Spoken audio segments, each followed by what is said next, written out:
Honourable speaker ma'am, मैं विपक्ष से पूछे गए सवालों पे ये कहना चाहती हूँ कि कांवड़ यात्री जब यात्रा के समय निकलते हैं तो वहाँ पर जितने भी खाने पीने की दुकानें हैं उन पर नाम लिखना आवश्यक होगा, क्योंकि उन कांवड़ यात्रियों का यह जानना आवश्यक है कि जहाँ पर कांवड़ यात्री कुछ खरीदते हैं या खाते पीते हैं वह दुकानदार किस धर्म से है, उनका नाम क्या है, जिससे कांवड़ यात्री भक्तों के मन में जो भक्ति है, श्रद्धा है एवं उनके कोई संकोच न रहे, उनमें मन में ये सब कुछ भी न रहे, ताकि उनका धर्म भ्रष्ट होने से बचा रहे। और साथ ही साथ कई जगहों पर ये देखा गया है कि और सुना भी गया है, जो दुकानदार कांवड़ रोड के किनारे खाने पीने की दुकानों पर नाम नहीं लिखे हैं वो लोग बड़े बड़े कंपनियों में जाकर वेश बदल कर धंधा कर रहे हैं। इसी सब चीजों को नजर में रखते हुए ये कहा गया है कि जितने भी कांवड़ रोड के किनारे दुकानदार हैं उन दुकानों पर नाम लिखना आवश्यक होगा। आदरणीय सभापति महोदय जी, मैं इस सत्ता पक्ष से पूछना चाहता हूं, क्या आप कोरोना काल के समय अपनी इकट्ठी सांसें लेते हुए क्या आपने तलाशा था कि ऑक्सीजन लाने वाला इंसान हिंदू है या मुसलमान है? आदरणीय सभापति महोदय जी, मैं इसे पूछना चाहता हूं कि कोरोना काल के समय मरी हुई लाशों पे लकड़ी बिछाने वाले इंसान से पूछा था कि तू हिंदू है या मुसलमान है, और आज ये दुकान लगाने वाले से जात पूछते हैं। मैं आपको ये बताना चाहता हूँ कि ये बात कांवड़ यात्रा की है, इसमें धर्म और जाति का मामला है। तो आपने जो प्रश्न उठाया है कोरोना के मामले में कि लकड़ियाँ जलाने के लिए जो भी दिए उससे आप पूछते हैं कि हिंदू या मुस्लिम है, तो यहाँ पे मैं आपको बताना चाहता हूँ कि ये बात कांवड़ यात्रा की है और धर्म जाति से संबंधित है।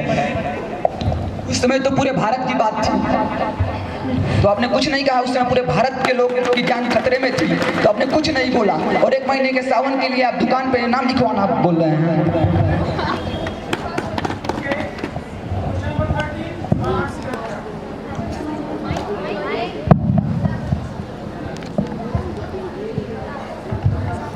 Honorable Speaker, my question is for Ministry of Culture and Tourism. Varanasi और अयोध्या के निर्माण के समय वहां के स्थानीय लोगों की जमीन जबरन लिया गया था तथा उन्हें उचित मुआवजा नहीं मिला।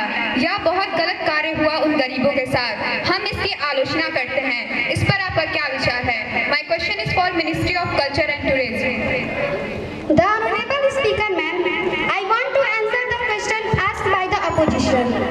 वाराणसी और अयोध्या में कंस्ट्रक्शन के समय वहाँ जितने भी दुकानें थी या घरें थी उन पर तोड़ दी गई, फिर चाहे वो किसी के घर हो, फिर गरीब को हो या अमीर का हो। और बात रही उन गरीबों की जमीनों की, तो वह जमीन गवर्नमेंट की थी जहाँ पर वह गरीब रहते थे, जिसे कंस्ट्रक्शन के दौरान तोड़ दिया गया। वह जमीन गवर्नमेंट की थी और है, तो फिर उन्हें मुआवजा क्यों दिया जाए? और बात रही उन लोगों की जमीन की जो उनका पुश्तैनी था, इसका मतलब वह जमीन गवर्नमेंट की नहीं थी और कंस्ट्रक्शन के दौरान उन्हें तोड़ दी गई, उन्हें मुआवजा मिला है। और जिन लोगों का यह कहना है कि मुआवजा हमें मिलना चाहिए, उसके बारे में गवर्नमेंट अभी सोच रही है। Honorable Speaker, ma'am, I would like to ask a question to the opposition party of Ministry of Health. That approximately 3 years ago in COVID pandemic time, in the government hospital, patient faces a lot of problems like lack of medicines, bad infrastructure, lack of oxygen cylinder, doctor, nurse and other medical staff. And medicine were not provided at time. Due to this, patients were dead.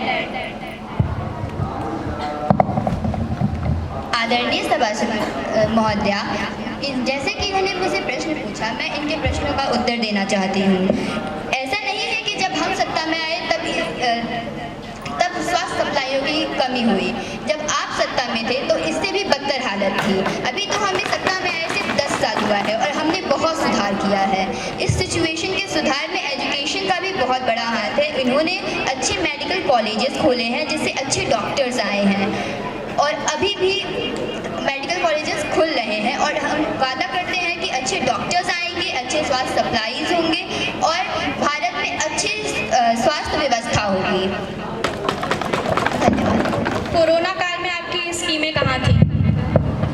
Doctor और nurses को।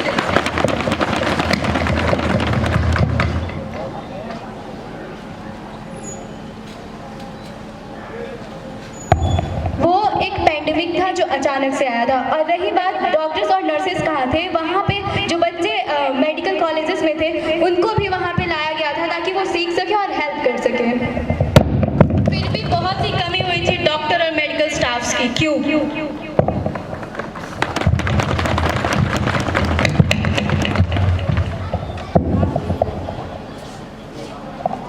Corona महामारी एक आपदा थी जिसके बारे में ना किसी को पता था, ना कोई जानता था कि ये कब आएगी, कैसे आएगी। और रही बात डॉक्टर की कमी, तो मैं आपको बताना चाहता हूँ कि जिस समस्या का समाधान मतलब जिस राज्य में डॉक्टर्स की कमी हुई उसमें दूसरे राज्यों से, हालांकि देश के बाहर देशों से भी डॉक्टर को बुलवाया गया और इस कोरोना महामारी को रोकने में हम सक्षम रहे। और आपके समय में चिकन पॉक्स भी आया था, पोलियो भी आया था, उस टाइम भी बहुत लोग मारे गए थे। आप क्या बोलना चाहेंगे इस पे?